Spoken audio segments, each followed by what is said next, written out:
RRB NTPC का exam होने वाला है, तो ऐसे आपको प्रीवियस ईयर के पेपर बहुत इंपॉर्टेंट होने वाले हैं आपके एग्जाम के लिए। तो वीडियो के लास्ट तक बने रहिएगा, क्योंकि आप ऐसे क्वेश्चन से काफी कुछ सीख के जाएंगे। तो चलिए शुरुआत करता हूँ पहले क्वेश्चन से। तो अगर अभी तक आपने चैनल को सब्सक्राइब नहीं किया है तो चैनल को सब्सक्राइब कर लीजिए और दोस्तों के साथ भी शेयर कर लीजिए। इस क्वेश्चन में दिया हुआ है कि एक चतुर्भुज है जिसके कोण इस अनुपात में दिए हुए हैं, इनमें से सबसे छोटा कोण क्या होगा ये फाइंड करना है। तो सबसे छोटा कोण फाइंड करना है, तो जो सबसे छोटा अनुपात होगा उसी के सापेक्ष सबसे छोटा कोण निकलेगा। तो सबसे छोटा अनुपात 2 है, तो यहाँ पे 2। और टोटल कितने अनुपात हो गए? 2, 4, 6, 6, 6, 12, 12, 8, 20। चतुर्भुज है, क्वाड्रिलेटरल है, तो इसका जो टोटल एंगल होता है ये होता है 360 डिग्री। तो 360 डिग्री से मल्टीप्लाई करते हैं तो हमें वैल्यू मिल जाएगी सबसे छोटे कोण की। अब इसे सॉल्व कर लें। तो 2 से ये डिवाइड होगा तो ये आ जाएगा 10, 10 से ये डिवाइड होगा तो ये आ जाएगा 36। तो 36 डिग्री ये आ जाएगा सबसे छोटा कोण जो हमें फाइंड करना था। ऑप्शन 4 इसमें करेक्ट हो जाएगा। रिक्त स्थान को भरना है, फिल इन द ब्लैंक। तो यहाँ पर एक ये खाली जगह है, इसको भरना है। तो ये दिया हुआ है कि परसेंट, मान लेते हैं यहाँ पर x है, तो x परसेंट ऑफ 50 है, ये किसके इक्वल है? 40 के। तो x परसेंट क्या होगा? x, और परसेंट का मतलब 100 से डिवाइड करना पड़ेगा, ऑफ का मतलब मल्टीप्लाई, और 50 मल्टीप्लाई हो गया, और ये 40 के इक्वल है। तो अब इसे सॉल्व कर लो। 50 ये डिवाइड होगा तो आ जाएगा 2, यहाँ पर केवल 2 बचा तो क्रॉस मल्टीप्लाई होगा, तो x आ जाएगा यहाँ पर 40 दूनी 80। तो x की वैल्यू आ गई 80, जो कि हमने यहाँ पे फाइंड करना था। तो x की वैल्यू आ गई 80, यही हमें फाइंड करना था। ऑप्शन 1 करेक्ट हो जाएगा।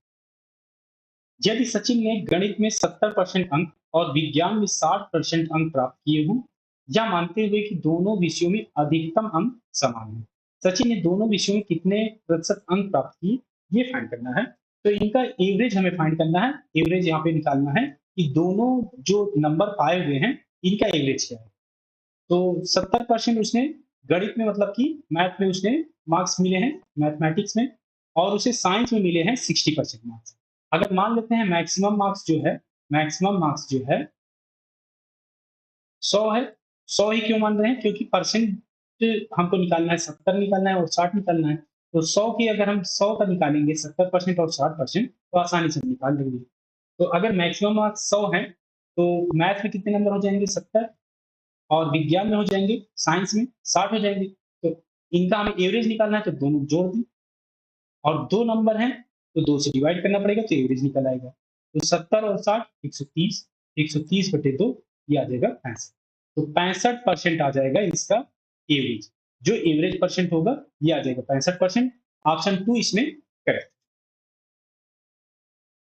एक्स और वाई एक काम को 16 दिनों में पूरा कर सकते हैं, वाई और जेड उसी काम को 24 दिनों में पूरा कर सकते हैं, और दिया हुआ है कि एक्स वाई जेड मिलकर इसे 12 दिनों में पूरा कर सकते हैं। तो एक्स और जेड को इसे पूरा करने में कितना समय लगेगा ये फाइंड करना है। तो एक्स और वाई काम कंप्लीट करते हैं 16 दिन में। तो 1/x प्लस 1/y, ये दिया हुआ है 1/16 की, एक इक्वेशन ये बन गई। इसका निकालें कि y और z 24 दिन में कंप्लीट कर रहे हैं, तो 1/y प्लस 1/z ये दिया हुआ है 1/24 हो जाएगा। दूसरा ये इक्वेशन बन गया। एक कंडीशन और दी हुई है कि एक्स वाई जेड तीनों मिलकर 12 दिन में पूरा कर सकते हैं इसी काम। 1/x plus 1/y plus 1/z ये हो जाएगा इक्वल 1/12 की। एक इक्वेशन ये बन गई। और हमें फाइंड क्या करना है? एक्स और जेड जब दोनों साथ मिलकर काम करते हैं तो कितने दिन में काम कंप्लीट हो जाता है ये फाइंड करना है। तो 1/x प्लस 1/z ये हमें फाइंड करना है कि क्या आएगा, कि एक्स और जेड जब दोनों मिलकर काम करते हैं तो क्या आंसर आएगा ये फाइंड करना है। तो 1/x और 1/z की वैल्यू निकाल लें यहाँ से। तो 1/x की वैल्यू निकालने के लिए हमें क्या करना पड़ेगा? 1/y प्लस 1/z, अगर हम इस इक्वेशन 3 से घटा दें, 1/y प्लस 1/z 1/24 ये इक्वल है। इससे अगर हम घटा दें तो यहाँ पे बचेगा 1/x, और ये हो जाएगा 1/12 माइनस 1/24। तो इसे सॉल्व करें तो ये आ जाएगा 24, यहाँ पे आ जाएगा 2 माइनस 1, और ये आ जाएगा 1/24। तो 1/x की वैल्यू आ गई 1/24। ऐसे अगर हम 1/z की वैल्यू निकाल लें, तो 1/z की वैल्यू हम कैसे निकाल सकते हैं? इक्वेशन 3 से अगर हम इक्वेशन 1 को घटा दें। तो इक्वेशन 3 से इक्वेशन 1 को घटाएंगे तो यहाँ पे बचेगा 1/x प्लस 1/y घट जाएगा यहाँ से, तो केवल बचेगा यहाँ पे 1/z, 1/z, और ये हो जाएगा 1/12 माइनस 1/16। तो अब इसे सॉल्व कर लें, तो एलसीएम लें तो ये 16 और 12 48 एलसीएम आ जाएगा, 48, और ये हो जाएगा 12 चौके 48, 4 कुल 48 किया जाएगा 3, तो 1/48 ये आ जाएगी 1/z की वैल्यू। अब यहाँ पे वैल्यू रख दें, तो 1/x 1/24 और 1/z ये हो जाएगा 1/48, एलसीएम लें तो 48 आ जाएगा, ये हो जाएगा 2 और ये हो जाएगा 1, तो इसे मिटा देता हूँ।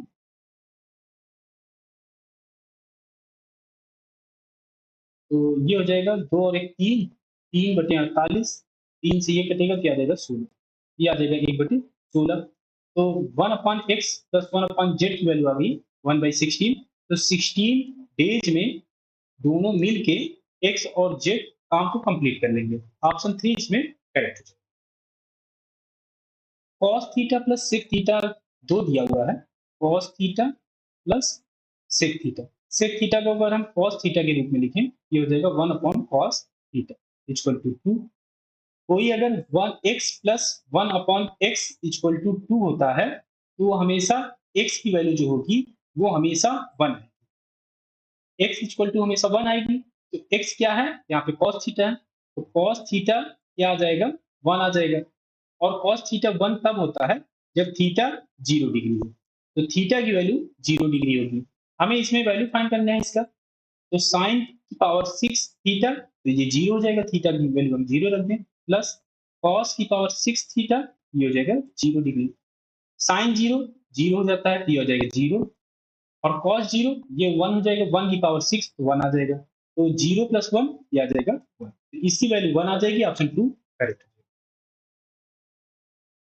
2 sin 3x minus 3 degree equal to tan 240 degree, तो 2 sin 3x माइनस 3 ये डिग्री में है, और tan 240 डिग्री, तो tan 240 डिग्री की हम वैल्यू निकाल सकते हैं, तो tan 240 क्या हो जाएगा 180 प्लस 60 लिख सकते हैं, तो ये हो जाएगा, और ये किस क्वाड्रेंट में पहुंचेगा, ये तीसरे क्वाड्रेंट में, tan तीसरे क्वाड्रेंट में जो होता है वो पॉजिटिव होता है, तो ये हो जाएगा tan 60 डिग्री, 60 डिग्री की वैल्यू होती है √3, ये हो जाएगा 2 sin 3x माइनस 3 डिग्री।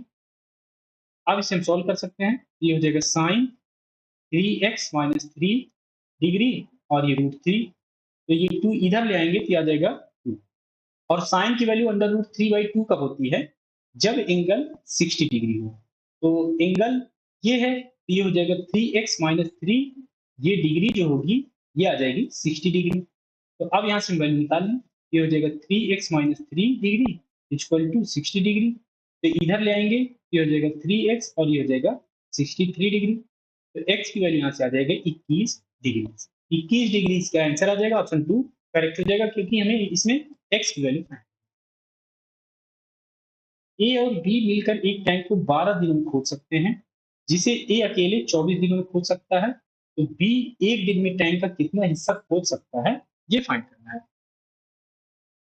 ए और बी मिलकर 12 दिनों में खोद सकते हैं, 1/a प्लस 1/b ये दिया हुआ है 1/12 के, ए कह रहा है कि 24 दिन में खोद सकता है, तो ए की वैल्यू यहाँ पे दिया हुआ है 24, तो यहाँ पे हम 24 रख दें, 1/24 प्लस 1/b ये इक्वल हो जाएगा 1/12 का, तो 1/b की वैल्यू अगर हम निकालें, ये हो जाएगा 1/12 माइनस 1/24, तो एलसीएम लें तो आ जाएगा 24, फिर 2 हो जाएगा ये, और ये आ जाएगा 1/24, तो 1/b की वैल्यू आ गई 1/24, तो बी टैंक खोद सकता है 24 दिन, 24 दिन में काम को कंप्लीट कर सकता है, तो एक दिन का काम अगर हम निकालें तो 1/24, तो एक दिन में काम को कंप्लीट कर सकता है, मतलब एक दिन में टैंक का हिस्सा खो देगा वो 1/24 भाग, ऑप्शन 3 इसमें करेक्ट।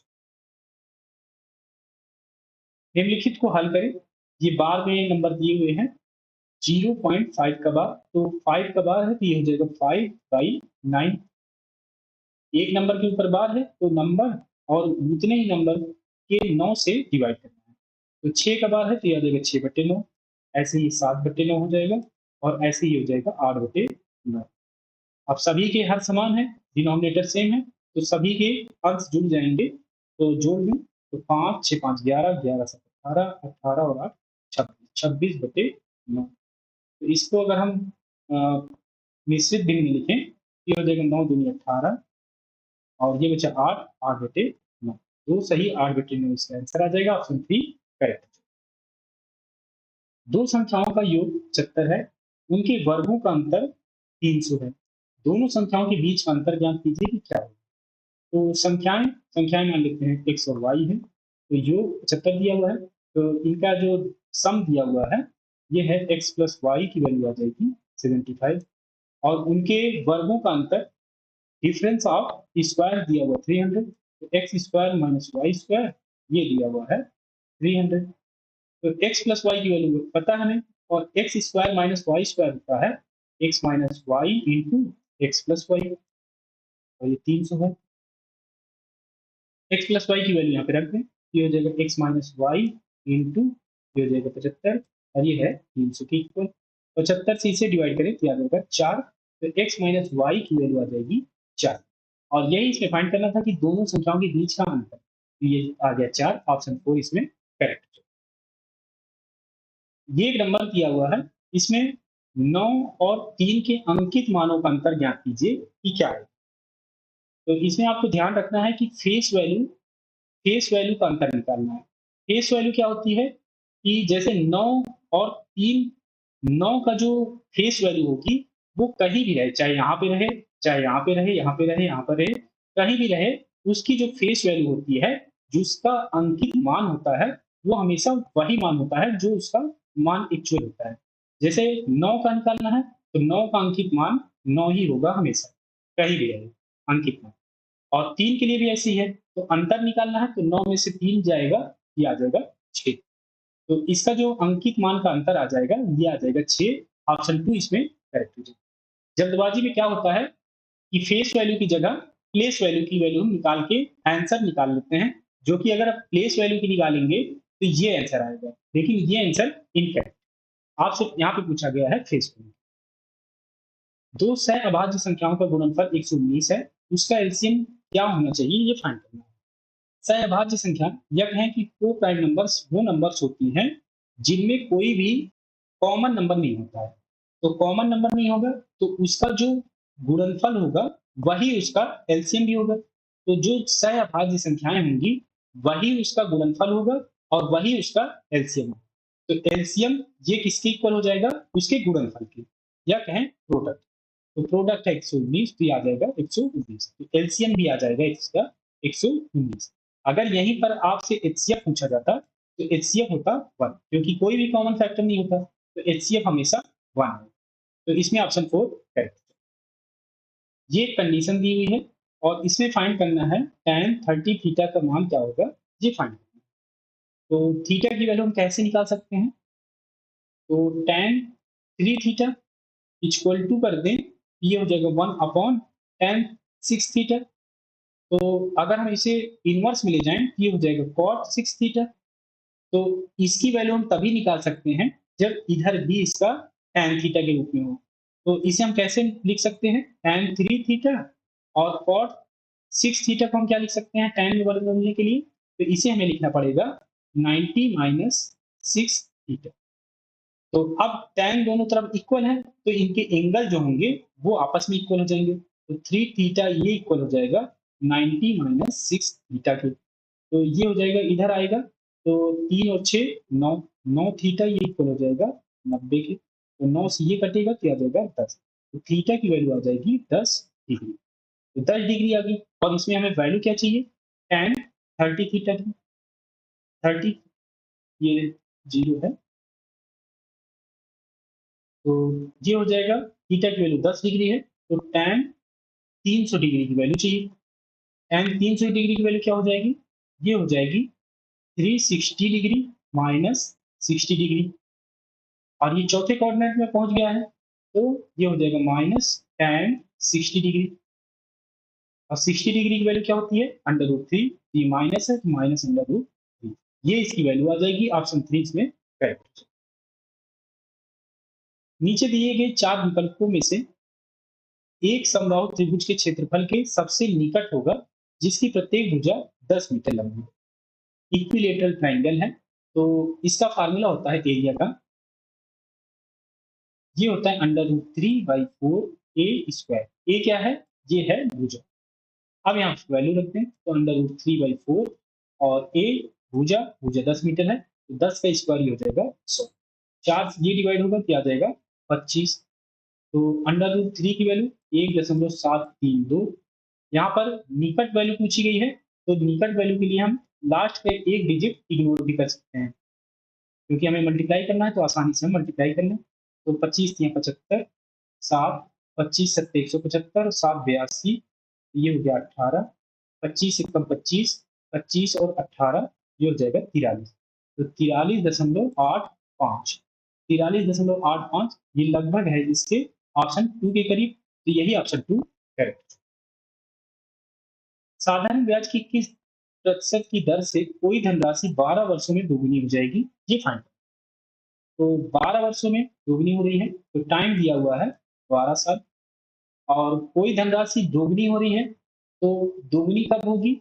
जब उसमें किसी भी राशि में, मान लेते हैं अगर ये टोटल राशि ए है, तो उसके प्रिंसिपल में एक और प्रिंसिपल जुड़ जाए, तो ये तो होगा प्रिंसिपल, मूलधन, और ये जो होगा वो होगा इंटरेस्ट, या कहें कि ब्याज। तो अब सिंपल इंटरेस्ट लग रहा है, तो सिंपल इंटरेस्ट का फार्मूला लगा दें। एस आई ये हो जाएगा P into R into T upon 100। Simple interest यहाँ पे पी है, प्रिंसिपल पी है, आर हमें फाइंड करना है, और टाइम 12 है, तो 12 100 से डिवाइड, पी से पी कैंसिल हो जाएगा, और 4 से इसे हम डिवाइड कर सकते हैं, तो ये 3, ये आ जाएगा 25। क्रॉस मल्टीप्लाई करें तो आर की वैल्यू यहाँ से आ जाएगी 25/3, और इसे हम मिश्रित भिन्न में लिखें, तो ये हो जाएगा 8 3 24, 8 सही 1/3%। ये इसका आंसर आ जाएगा, ऑप्शन 2 इसमें करेक्ट।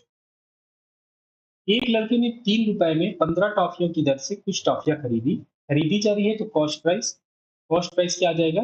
3 रुपए में 15 टॉफियां खरीदी जा रही है, तो एक टॉफी की कीमत निकालना है, तो 3/15, 3 से डिवाइड करेंगे तो आ जाएगा 1/5 रुपए। तो एक टॉफी की कीमत आ गई 1/5। अब आगे देखें, उन सभी को 2 रुपए में 3 टॉफियों की दर से बेच दिया गया, बेचा जा रहा है, तो सेलिंग प्राइस दी हुई है, तो ये दी हुई है 2 रुपए में 3 टॉफी, तो 2/3 रुपए एक टॉफी की कीमत आ गई। अब इसे फाइंड करना है कि लाभ या हानि ज्ञात कीजिए क्या। तो ये वैल्यू छोटी है, ये बड़ी है, सेलिंग प्राइस बड़ी है, तो यहाँ पे प्रॉफिट होगा, या कहें कि लाभ होगा। ये हो जाएगा S P minus C P upon C P into 100, तो ये आ जाएगा परसेंट में। सेलिंग प्राइस, सेलिंग प्राइस है 2/3, कॉस्ट प्राइस 1/5, कॉस्ट प्राइस 1/5 गुणे 100। सॉल्व करें तो 5 या 15 एलसीएम, 5 दूनी 10, और ये आ जाएगा 3, और ये आ जाएगा 1/5, ये आ जाएगा गुणे 100। तो सॉल्व करें तो 5 ये डिवाइड होगा, तो ये आ जाएगा 3, और 10 में से 3 गया तो 7, 7/3 हो जाएगा गुणे 100। मल्टीप्लाई करें तो 700/3, तो 3 दूनी 6, यहाँ बचा 100, ये 35 सही 1/3%। तो ये आ जाएगा प्रॉफिट, और ये है ऑप्शन 1, तो ऑप्शन 1 करेक्ट, सॉरी लॉस नहीं है, ये प्रॉफिट है, तो ऑप्शन 4 इसमें करेक्ट है। ए बी से दुगना कुशल है, मतलब बी जितना काम करेगा उससे 2 गुना काम ए करेगा, तो बी जितना काम करेगा उससे डबल काम ए कर सकता है, तो ए को कम समय लगेगा बी से। अगर ए को x दिन लगेगा, तो बी को कितना टाइम लगेगा? 2x दिन, क्योंकि दुगना कुशल है ए, तो कम समय लगेगा इसको, और इसे ज्यादा समय लगेगा, तो दुगना लग रहा था, तो यहाँ पे दुगना टाइम भी लगेगा बी को। अब आगे देखें, तो दोनों मिलकर एक काम को 20 दिनों में पूरा करते हैं, तो ए अकेले उस काम को कितने दिनों में पूरा कर सकता है, ये फाइंड करना है। तो दोनों मिलकर एक काम को पूरा कर रहे हैं 20 दिन में, 1/a प्लस 1/b, ये इक्वल हो जाएगा, इक्वल ये हो जाएगा 1/20। तो अब यहाँ पे वैल्यू रख दें, ये आ जाएगा 1/x प्लस 1/2x, और ये हो जाएगा 20। यहाँ पे एलसीएम में दिया जाएगा 2x, ये हो जाएगा ये 2 प्लस 1 हो जाएगा इक्वल टू, ये हो जाएगा 1/20, 2 से ये कैंसिल होगा तो आ जाएगा 10, और ये हो जाएगा 3 by x equal to 1/10, cross multiply करें तो x आ जाएगा 30, और ये 30 दिन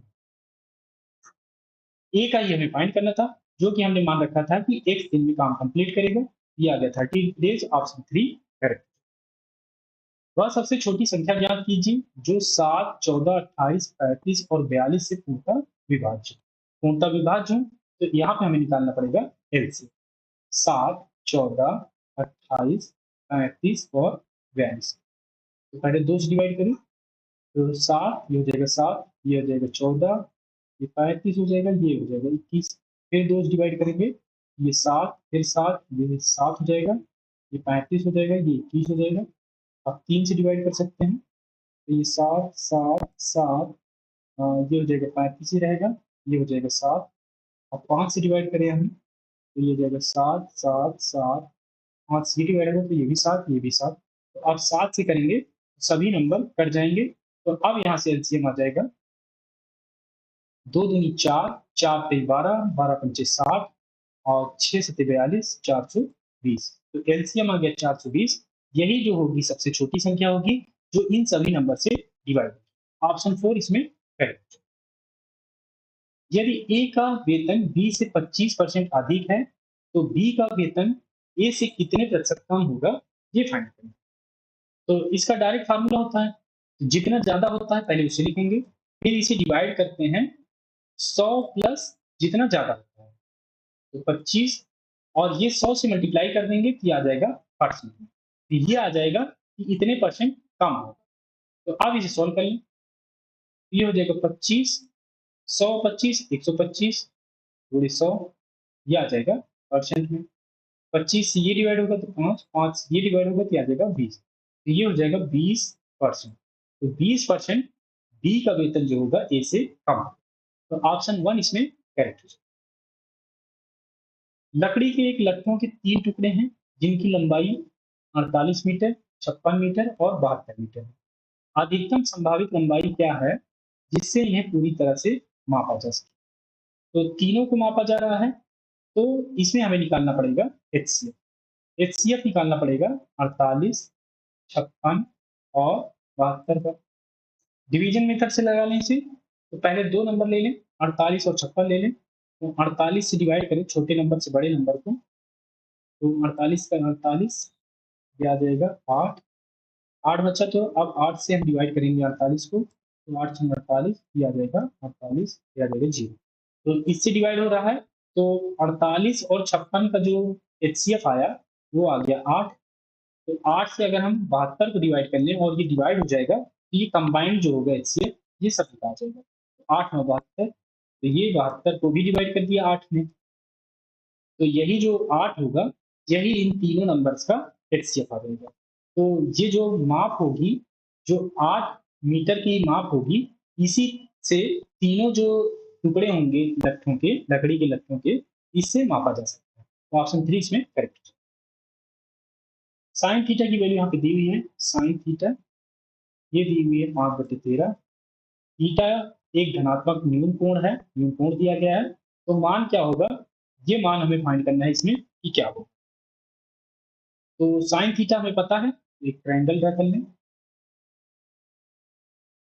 ये 90 डिग्री है, मान लेते हैं ये थीटा है। तो साइन थीटा लंब बटे कर्ण, तो लंब ये हो जाएगा परपेंडिकुलर, परपेंडिकुलर 5, और यहाँ पे कर्ण हाइपोटेनस ये हो जाएगा 13। तो 5 और 13, तो ट्रिपलेट्स ये आ जाएगा 12। तो हम यहाँ पे कॉस थीटा की वैल्यू निकाल सकते हैं, क्योंकि हमें कॉस थीटा की वैल्यू चाहिए, टैन थीटा की चाहिए और कॉट थीटा की। तो कॉस थीटा हो जाएगा आधार बटे कर्ण, ये हो जाएगा base upon hypotenuse 12/13। Tan theta हो जाएगा लंब बटे आधार, लंब है 5 और आधार है 12, 5/12। और कॉट थीटा हो जाएगा टैन का इनवर्स, तो 12/5 हो जाएगा। अब इसमें वैल्यू रख दें, कॉस थीटा की value 12/13 minus tan theta 5/12 upon 2 cot theta, cot theta की वैल्यू 12/5। अब इसे सोल्व कर लें, तो एलसीएम लें, ये हो जाएगा 13 गुणे 12 और ये हो जाएगा 12 गुणे 12 तो आ जाएगा 144 माइनस ये हो जाएगा 13 पचे 65 अपॉन ये हो जाएगा 12 दूनी 24 डिवाइड करना है 5 से। तो इसे सॉल्व करें, इधर सॉल्व कर लें तो 144 में से 65 जाएगा, 100 में से 65 जाएगा तो 35, 35 और 44 हो जाएगा ये हो जाएगा 70 और 9 79, 5 ऊपर चला जाएगा, ये ऊपर मल्टीप्लाई हो जाएगा और ये सभी नंबर ये नीचे मल्टीप्लाई हो जाएंगे। तो 13 गुणे 12 गुणे 24, तो अगर ये 80 होता तो 80 पंचे 400, एक कम है तो 5 कम हो जाएगा तो 395, 395 अपॉन अगर हम ऑप्शन में देखें तो अंश जो आएगा 395 है और अंश में केवल ऑप्शन 1 में ही 395 है, तो यही ऑप्शन 1 करेक्ट हो जाएगा। हमें ये जो हर है इसे निकालने की जरूरत नहीं है क्योंकि इसे हम मल्टीप्लाई करेंगे तो काफी टाइम लगेगा। 395 देखकर हम अंश से इस आंसर को करेक्ट कर सकते हैं। ये कंडीशन दी हुई है और x plus y plus z upon z की वैल्यू क्या होती है ये फाइंड करना है। तो ये वैल्यू दी हुई है x upon 5 equal to y upon 6 equal to z upon 11, ये इक्वल में दिए गए हैं, मान लेते हैं ये इक्वल है a के। तो x की वैल्यू यहाँ से निकालें तो क्रॉस मल्टीप्लाई होगा तो याद आएगा 5 के, ऐसे ही y की वैल्यू आ जाएगी 6 के और z की वैल्यू आ जाएगी 11 के। तो यहाँ पे आप 20 की वैल्यू रख दें तो x plus y plus z upon z, तो x plus y plus z ये हो जाएगा 5 और 6 11 11 11 22 के और जेड की वैल्यू 11 के है तो 11 के से के 11 से ये 22 कैंसिल होगा तो 2, तो 2 इसकी वैल्यू आ जाएगी, ऑप्शन 2 इसमें करेक्ट।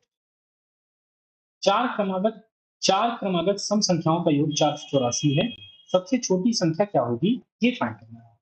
तो ऐसे क्वेश्चन को आसानी से सॉल्व करने के लिए आपको ट्रिक ये पता होनी चाहिए कि पहले जो नंबर मानते हैं वो मानते हैं x माइनस 1, फिर x प्लस 1, फिर x प्लस 3 और एक नंबर मानते हैं x माइनस 3, जिसे ये जो -3 प्लस 3 -1 प्लस 1 जब ऐड करें तो ये नंबर आपस में कट जाए, तो जिससे आसानी से इनको सॉल्व किया जा सके। अगर आपको ये ट्रिक नहीं पता है और याद भी नहीं है तो आप बीच का नंबर मानिए, मान लेते हैं पहला नंबर x मान लीजिए, फिर सम संख्याएं हैं तो x प्लस 2, x प्लस 4 और एक नंबर इधर का मान लीजिए x माइनस 2, क्योंकि अगर एक नंबर और मानेंगे तो 4 से ज्यादा संख्याएं हो जाएंगी। तो आप ऐसे भी मान सकते हैं, आंसर सेम आएगा, इसमें थोड़ा जल्दी आ जाएगा, इसमें थोड़ा सा टाइम लगेगा। तो अगर आपको याद रखना है तो आप ऐसे याद रखिए कि अगर कोई सम नंबर दिए हुए हैं, जैसे 4 नंबर दिए हुए हैं तो आपको ऐसे मानना है, 4 हो या 6 हो, अगर 6 होगा तो x प्लस 5 और इधर x माइनस 5 ऐसे जुड़ता जाएगा। तो सम, तो इनका सम दिया हुआ है 484, तो इनको अगर हम ऐड करेंगे तो -3 से +3 -1 से +1 कैंसिल हो जाएगा तो आ जाएगा 4x और ये इक्वल हो जाएगा 484 के। 4 से इसे हम डिवाइड करें ये हो जाएगा 12 चौके 48, 1 चौके 4, तो x की वैल्यू यहाँ से आ जाएगी 121 और सबसे छोटी संख्या फाइंड करनी है तो सबसे छोटी संख्या क्या है x माइनस 3, तो x माइनस 3 की वैल्यू यहाँ पे पूछी गई है तो 121 माइनस 3 ये आ जाएगा 118, तो 118 इसका आंसर आ जाएगा, ऑप्शन 4 करेक्ट। ये एक सीरीज दी हुई है, इसका मान निकालना है, तो सीरीज देखें तो 3 12 27 और फिर 3 का 3 एन स्क्वायर। तो अगर आप इस सीरीज में देखें तो यहाँ भी 3 है, 3 का मल्टीपल यहाँ भी है, 3 यहाँ भी कॉमन हो सकता है, 3 यहाँ भी कॉमन हो सकता है, यहाँ भी हो सकता है, तो 3 यहाँ से हम कॉमन ले लें तो ये हो जाएगा 1 प्लस ये हो जाएगा 4 प्लस ये हो जाएगा 9 27 और ये ऐसे ही एन स्क्वायर प्लस में है ये हो जाएगा। तो इधर, तो अगर इसे हम ध्यान से देखें तो ये 1 का स्क्वायर है, ये 2 का स्क्वायर है, ये 3 का स्क्वायर है, ऐसे ही ये n का स्क्वायर है, तो 3 और ये 1 का स्क्वायर 2 का स्क्वायर प्लस 3 का square and so on n का स्क्वायर, तो इसका डायरेक्ट फार्मूला होता है, ये होता है सम का n plus 1 into 2n plus 1 divided by 6, ये फार्मूला होता है एडिशन का। तो 3 से ये कैंसिल होगा, किया जाएगा 2 ये हो जाएगा n+1 और ये हो जाएगा 2n+1 अपॉन 2, ये 2 हो जाएगा। तो ये है ऑप्शन 3 में, तो ऑप्शन 3 करेक्ट। एक कस्बे की जनसंख्या सालाना 10% बढ़ती है। यदि इसकी वर्तमान जनसंख्या 6400 है तो 2 वर्षों में जनसंख्या कितनी होगी, ये फाइंड करें। तो पहले जनसंख्या 6400 है और हर साल ये 10% बढ़ रही है। तो 10% बढ़ाएं तो 100 में 10 बढ़ेगा तो 110 डिवाइड करना पड़ेगा 100 से। फिर ये अगले साल की होगी और इसमें भी 10% और बढ़ेगा, क्योंकि अगले साल भी 10% बढ़ेगा, तो इसमें भी 110 बटे 100 से मल्टीप्लाई होगा। तो अब इसे सॉल्व कर लें। तो एक जीरो, दो जीरो, दो जीरो से दो जीरो, दो जीरो से ये दो जीरो कैंसिल हो जाएगा। तो 64 गुणे 11 गुणे 11 ये हो जाएगा 121। 64 का मल्टीप्लाई करें इसमें तो 64 एकम 64, 6 64 दूनी 128, 128 और 6 34, ये हो जाएगा 13। 64 एकम 64, 64 और 13, 64 और 13 हो जाएगा 77। 77 तो 44 इसका आंसर आ जाएगा, ऑप्शन 3 करेक्ट। दो संख्याएं 2:3 के अनुपात में है और उनके एलसीएम और एचसीएफ का गुणनफल ये दिया हुआ है, तो संख्याएं का योग क्या होगा, ये फाइंड। तो अनुपात में है नंबर, मान लेते हैं इनका मल्टीप्लायर x है, तो एक संख्या हो जाएगी 2x और एक संख्या हो जाएगी 3x। और जो संख्याओं का मल्टीप्लिकेशन होता है वो मल्टीप्लिकेशन इक्वल होता है एलसीएम और एचसीएफ के मल्टीप्लिकेशन। तो संख्याओं का मल्टीप्लिकेशन 2x इंटू 3x ये किसके इक्वल हो जाएगा, एलसीएम इंटू एचसीएफ के। एलसीएम और एचसीएफ का जो मल्टीप्लिकेशन या कहें गुणनफल जो दिया हुआ है, ये 9600 दिया हुआ है, ये 9600 के इक्वल हो जाएगा। तो 2 से इसे काटें ये हो जाएगा 4800, 3 से इसे काटें ये हो जाएगा 16, ये 48 ये आ जाएगा 1600। x इंटू एक्स ये हो जाएगा एक्स स्क्वायर 1600, स्क्वायर रूट लें तो x की वैल्यू आ जाएगी 40। x की वैल्यू 40 आ गई और इसमें हमें फाइंड क्या करना था, संख्याओं का योग, सम फाइंड करना था। तो 2x और 3x, 2 और 3 5x और ये हो जाएगा 5x, तो 5 चौके ये हो जाएगा 20, ये आ जाएगा 200। तो 40 गुणे 5 पे आ जाएगा 200, तो इसका जो सम आएगा वो आ जाएगा 200, ऑप्शन 2 करेक्ट। प्रोडक्ट हमें फाइंड करना है, ये सीरीज दी हुई है, इसका प्रोडक्ट फाइंड करना है। तो ये जो ब्रैकेट में है पहले इसे हम सॉल्व कर लें, ये ब्रैकेट को सॉल्व कर लें। तो 1 माइनस 1 अपॉन एक्स प्लस 1, तो एलसीएम में क्या आ जाएगा एक्स प्लस 1 और ये हो जाएगा एक्स प्लस 1 माइनस 1। ऐसे यहाँ पे करें तो x plus 2 minus 1 upon x plus 2 और ये हो जाएगा एक्स प्लस 3 और यहाँ पे हो जाएगा x plus 3 minus 1 and so on ऐसे ही। और ये हो जाएगा 2x और ये हो जाएगा 2x माइनस 1।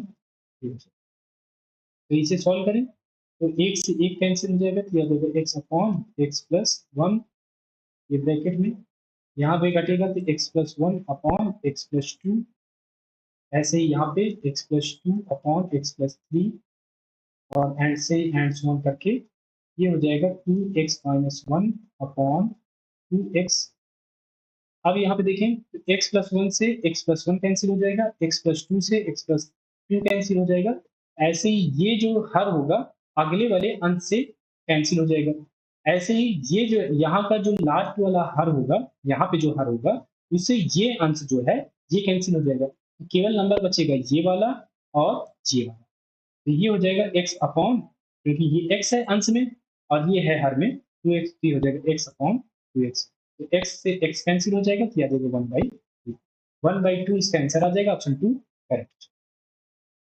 दो वृत्तों की त्रिज्याओं का अनुपात 1:4 है, उनके क्षेत्रफलों का अनुपात क्या होगा, ये फाइंड करें। तो क्षेत्रफल किसके प्रोपोर्शनल होते हैं, क्षेत्रफल प्रोपोर्शनल होते हैं। मान लेते हैं A1 पहले वाले का है, A2 दूसरे वाले क्षेत्रफल है, तो ये हो जाएगा प्रोपोर्शनल इसके त्रिज्याओं के त्रिज्या के स्क्वायर के प्रोपोर्शनल होगा। तो A1 अपॉन A2 ये हो जाएगा R1 स्क्वायर अपॉन R2 का स्क्वायर। त्रिज्या 1:4 में है, 1/4 का स्क्वायर हो जाएगा, तो ये हो जाएगा A1 अपॉन A2। तो क्षेत्रफल का जो अनुपात होगा ये हो जाएगा 1/16, 1/16 अनुपात में लिखेंगे तो 1:16 हो जाएगी। ऑप्शन 3 इसमें करेक्ट। यदि 3x की वैल्यू यहाँ पे cosec थीटा दी हुई है, 3x की वैल्यू दी हुई है cosec थीटा, और 3/x की वैल्यू cot थीटा दी हुई है, तो इसे फाइंड करना है जी, ये फाइंड करना है। अगर हम इसको मल्टीप्लाई कर दें तो ये हो जाएगा 9x² माइनस ये हो जाएगा 9/x²। तो 9x² को हम लिख सकते हैं 3x का होल स्क्वायर माइनस, और इसे हम लिख सकते हैं 3/x का होल स्क्वायर। 3x की वैल्यू ये दी हुई है cosec थीटा, दी हुई है cosec थीटा, और ये स्क्वायर है तो ये हो जाएगा cosec स्क्वायर थीटा, और 3/x की वैल्यू cot थीटा है, ये हो जाएगी cot स्क्वायर थीटा, क्योंकि ये भी स्क्वायर में है तो ये हो जाएगा cot square theta. cosec square theta minus cot square theta ये होता है 1, तो इसकी जो वैल्यू आएगी, ये जो वैल्यू पूछी गई थी ये आ जाएगी 1, ऑप्शन 3 करेक्ट हो जाएगा। ये नंबर दिया हुआ है, इसमें 7 का स्थानीय मान ज्ञात करना है कि क्या हो। प्लेस वैल्यू यहाँ पे फाइंड करना है। यहाँ पे प्लेस वैल्यू पूछी गई है, ना कि फेस वैल्यू। प्लेस वैल्यू जहां पर इसकी पोजीशन होती है उसके हिसाब से ये डिसाइड होती है। तो यहाँ पर इसकी वैल्यू है 7, और जितने नंबर यहाँ पे हैं उनको अब हमें 0 कर देना है, तो वो आ जाएगी उसकी प्लेस वैल्यू। तो यहाँ पे कितने डिजिट हैं, 2 2 4, तो 4 0 यहाँ पे लगाने पड़ेंगे, 4 0, तो इसकी वैल्यू हो जाएगी 70,000। 70,000 हो जाएगी, ये हो जाएगा ऑप्शन 1 इसमें करेक्ट। एक वाहन को 52,500 में बेचकर राम को 25% की हानि हुई, उसकी हानि कितनी थी ये फाइंड करना है। बेचा जा रहा है तो सेलिंग प्राइस यहाँ पे दिया हुआ है 52,500, और लॉस यहाँ पे 25% दिया हुआ है। तो अगर हमें लॉस रुपए में चाहिए तो पहले हमें कॉस्ट प्राइस चाहिए, कॉस्ट प्राइस, लेकिन यहाँ पर कॉस्ट प्राइस तो दिया नहीं हुआ है। अगर हम कॉस्ट प्राइस निकालेंगे फिर उसके बाद हमें लॉस निकालना पड़ेगा, तो टाइम काफी लगेगा। तो इसके लिए हम क्या करेंगे, लॉस 25% है तो कॉस्ट प्राइस क्या होगी, वो होगी 100%, क्योंकि इसी में से तो कम हो रहा है। कॉस्ट प्राइस 100% होगी तो उसमें से 25% लॉस हो गया, तो 25% लॉस हुआ तो सेलिंग प्राइस कितनी होगी, 100% में से 25% निकाल दें, ये हो जाएगी 75%। और कोई चीज 75% की वैल्यू 52,500 है, 52,500, और हमें वैल्यू चाहिए लॉस की, 25% की वैल्यू निकालनी है। तो अगर हम 3 से दोनों तरफ डिवाइड कर दें तो 25% की कीमत हमें पता हो जाएगी, और यही हमें लॉस निकालना था। तो लॉस हम ऐसे आसानी से निकाल सकते हैं। तो 52,500 को हम डिवाइड करें 3 से, तो ये हो जाएगा 17,51, 17,500, तो लॉस आएगा 17,500 रुपए। तो रुपए में निकालने के लिए ऐसे आप ट्रिक लगा सकते हैं। तो इस शिफ्ट में आए हुए क्वेश्चन मैंने आपको करा दिए हैं। अगर ये वीडियो आपको अच्छी लगी हो तो लाइक करिए, दोस्तों के साथ शेयर करिए, और सब्सक्राइब जरूर कर लीजिए। साथ ही साथ बेल आइकन जरूर दबाइए, जिससे जो भी वीडियो आए आपको नोटिफिकेशन जरूर मिल जाए। तो मिलते हैं एक नए वीडियो के साथ, तब तक आप इन क्वेश्चन की प्रैक्टिस करिए, और किसी भी क्वेश्चन में कोई डाउट है या कुछ और पूछना है तो आप कमेंट करके जरूर पूछिए।